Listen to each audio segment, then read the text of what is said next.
yongeye kubasuza ndetse no kubaha ikaze mwese mukurikiranye channel Mutsindo TV yabari hanze y'igihugu ndetse n'abari mu gihugu.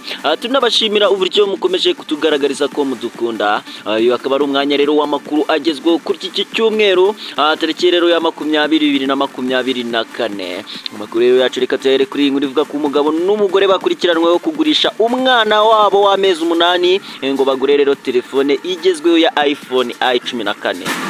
Mu cyumweru rero gishize itangazamakuru ryo mu binde ryatangaje inkuru ibabaje y'umugabo n'umugore batuye rero mu burengerazuba bwa Begare bakunda byimazeyo telefone rero igezweho ya iPhone kugera rero aho bahitamo kugurisha umwana wabo w'amezi 8 ngo bagure rero iyo telefone.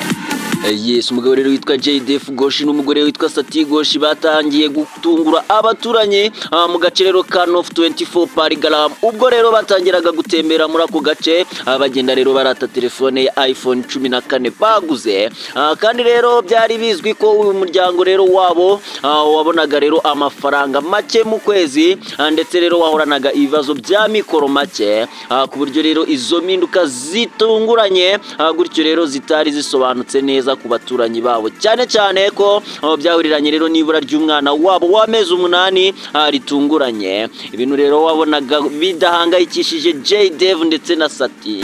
Abaturanyi rero bamenyesheje ubuyobozi iryibura ry'uwo mwana ngo rero iyo babazaga ababyeyi babo kubijyanye n'ibura ry'uwo mwana ritunguranye rero batashoboraga kubona uko babisobanura. Mu gihe rero polisi yari irimo iperereza, nyina w'umwana Sati Goshi yemeye ko bagurishije umwana wabo n'umugore wari umukeneye cyane, akaba rero amafaranga bakagura iPhone 14 kugira ngo rero bajye babona uko bafata amafoto yo gushyira ku rubuga nkoranyambaga rwa Instagram mu gihe rero batemberanaga aho muri leta ya Bengale. Polisi rero yabwiye igitangazamakuru cya Indian Express ko nyuma y'iperereza umugore yemeye icyaha ndetse rero avuga ko we n'umugabo we bashakaga amafaranga yo gukora ingendo hirya no hino muri leta batuyemo kugira ngo babone ibyo bashyira ku rubuga nkoranyambaga rwa Instagram. Hanyuma rero yo kugurisha umwana wabo w'amezi 8 ngo nibanyuzwe, bashatse rero no kugurisha undi mwana wabo w'imyaka 7 ngo gusa rero nibabigeraho batahurwa bataragera ku mugambi wabo mubisha. Polisi rero yakurikiranye iza kugera kuri uwo mugore wari waguze rero uwo mwana w'amezi 8 utuye rero ahitwa Ikarida mu karere rero kamwe n'aba babyeyi b'uwo mwana. Ubu rero ababyeyi b'uwo mwana ndetse n'umugore waguze uwo mwana bakurikiranyeho rero icyaha cyo gucuruza abantu. Ngayo ngo inshuti rero zacu zakadasohoka, reka amakuru yacu tuyakomereze kuri iyi nkuru bivuga ko afunzwe akekwaho kwica umwana we amuziza rero inyama mu karere ka Kicukiro, umurenge wa Kigarama, akagari ka Bwerankori, mu mudugudu wa Nyenyeri. Haravuga rero inkuru y'umugabo bikekwa ko yishe umwana we yibyariye w'imyaka 8 y'amavuko amuziza rero inyama. Ibi rero bikaba byarabaye ku mugoroba wo kuwa 4 tariki ya 17 Ukwakira 2024. Bamwe rero mu baturage biganjemo abaturanyi babari Yanga Jean Pierre ukekwaho kwica umwana we witwa Gisubizo Patrick batangaje ko rero aya makuru bayamenye nyuma y'uko uyu mugabo agiye guhuruza se umubyara amubwira ko rero umwana we yikubise hasi agahwera, kandi rero bahoze bumva amuhondagura ndetse bakanacishamo ko bamubuzaga kumukubita rero, dore ko bivugwa ko yamujijije rero inyama yakuye mu isafuriya. Wari rero ku kabari hafi yaho byabereye yagize ati rero bari Yanga yaje yiruka adusanga ku kabari abaririza se rero ari we sekuru wa nyakwigendera, amubonye rero amumenyesha ko umuhungu we Patrick yikubise hasi agahwera, kandi rero ari we wamwishe amukubise nyuma y'uko umwana we yarajabuye rero inyama mu isafuriya. Se rero ubyara ukekwaho kwica umwana we wari usanzwe uraza sekuru na nyirakuru yavuze ko rero ubwo umuhungu we yamuhuruzaga yaje yihuta, ahageze rero asanga umwana ntari guhumeka, amubajije rero icyo yabaye aramusubiza ko yikubise hasi rero akabura umwuka. Undi nawe rero ngo agahita amubwira ko ari we umwishe kuko yamukubise kuva kare. Bati rero bari Yanga akimuruza naje niruka mageze ansanga rero koko umwana ari hasi ariko atari guhumeka. ati uyu mwana rero yakundaga kundasa, anamubajije rero icyo yabaye, ansubiza ko yikubise hasi agahita habura umwuka. Ati ariko rero njye mpita musubiza ko ari we umwiyiciye, ati kuko rero yabujijwe kureka kumukubita. Uyu musaza rero yakomeje agira ati ubundi Patrick duherukana yari yatumwe na se ibirungo byo guteka mu nyama, gusa rero amakuru avuga ko ngo yamukubise arizo bapfa. Umuvugizi rero wa polisi y'umujyi wa Kigali Chief Inspector of Police CP Wallace Gahonzire yemeza rero aya makuru ndetse avuga ko ukekwaho yahise atabwa muri yombi. Ati rero nibyo koko byabaye ku mugoroba wa saa 2, nyakwigendera rero yishwe, bikekwa ko yishwe na se umubyara ubwo rero yamukubitaga. Aya makuru rero twayamenye nyuma yuko abaturage badutabaje batubwira ko rero hari umubyeyi uri guhana umwana we by'indengakamere. Noneho rero tuhageze koko dusanga yamukubise ndetse tunakoze rero ku mwana dusanga yamaze kwitaba Imana.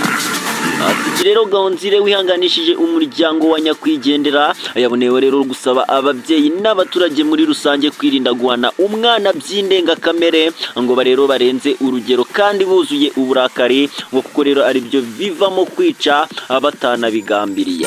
Ati mbere na mbere rero turihanganisha umuryango wa nyakwigendera ndetse n'inshuti, tukaba rero dusaba ababyeyi n'abaturage muri rusange kwirinda guhana abana by'indengakamere banuzuye rero uburakari bwinshi kuko ari byo bivamo urupfu bitunguranye. Yesu ukekwaho rero kwica umwana we w'imyaka 8 yahise afatwa afungirwa rero kuri sitasiyo ya polisi ya Gikondo, ndetse rero iperereza rihita ritangira ngo hamenyekane neza rero icyateye urupfu, mu gihe umurambo rero wa nyakwigendera wajyanwe mu bitaro bya Kacyiru gukorerwa rero isuzuma. Inshuti rero zacu zakadasohoka, reka amakuru yacu tuyakomereze kuri iyi nkuru ivuga ko ibyaha afata ku mavuta akurikiranweho byatumye rero atabwa muri yombi. Urwego rw'igihugu rw'ubugenzacyaha RIB rwatangaje ko rwataye muri yombi Sengabo Jean Bosco uzwi rero nkafata ku mavuta, aho akurikiranweho rero ibyaha birimo gukoresha imvugo zishyamiranya abantu rero mu myidagaduro, gutuka mu ruhame rero no kubuza amahwemo hifashishijwe imbuga nkoranyambaga. Yafunzwe rero kuri uyu wa gatanu tariki ya 18 Ukwakira 2024. Umuvugizi rero wa RIB Dr Murangira BTL yabwiye itangazamakuru ko afata ku mavuta yafashwe hanyuma rero yo kwihanangirizwa inshuro nyinshi, ndetse rero akagirwa inama ariko agahitamo rero kwinangira. Kugeza ubu rero fata ku mavuta afungiye kuri sitasiyo ya RIB ya Kacyiru, atawe rero muri yombi nyuma y'iminsi yarishize bamwe mu bakoresha imbuga nkoranyambaga bahererekanya rero amashusho ye yibasira umuryango wa Meddy ndetse n'umugore we Mimi, ndetse rero bamwe bagiye bagaragaza ko bitari bikwiye. Murangira rero yavuze ko abakoresha imbuga nkoranyambaga bakwiye kubahiriza amategeko mu rwego rero rwo kuzibyaza umusaruro aho kubiba urwango no kugumura abantu. Ati rero RIB irasaba abantu gukoresha imbuga nkoranyambaga bubahiriza amategeko, ngo kuko rero kugira imbuga nkoranyambaga wigengaho ntabwo rero biguha ubudahangarwa bwo kuba utakurikiranwa rero mu gihe wishe amategeko. Akomeza agira ati kandi ntabwo imbuga nkoranyambaga ziberaho ngo rero zikoreshwe ibyaha, ahubwo rero zigomba gukoreshwa zibyazwa umusaruro kuko amahirwe arimo ari menshi. Dr Murangira rero yavuze ko uzazikoresha ibikorwa bigize ibyaha, haba mu myidagaduro, showbiz, muri siporo, mu ivugabutumwa cyangwa se no mu bundi buryo azakurikiranwa rero n'amategeko. Inshuti rero zacu zakadasohoka naha dusubikiye amakuru yacu y'uyu munsi, nkaba nagushishikariza kuzongera gukurikira amakuru yacu ku munsi w'ejo. Mwari kumwe rero nanjye Danny Dash, nahejo, ciao ciao.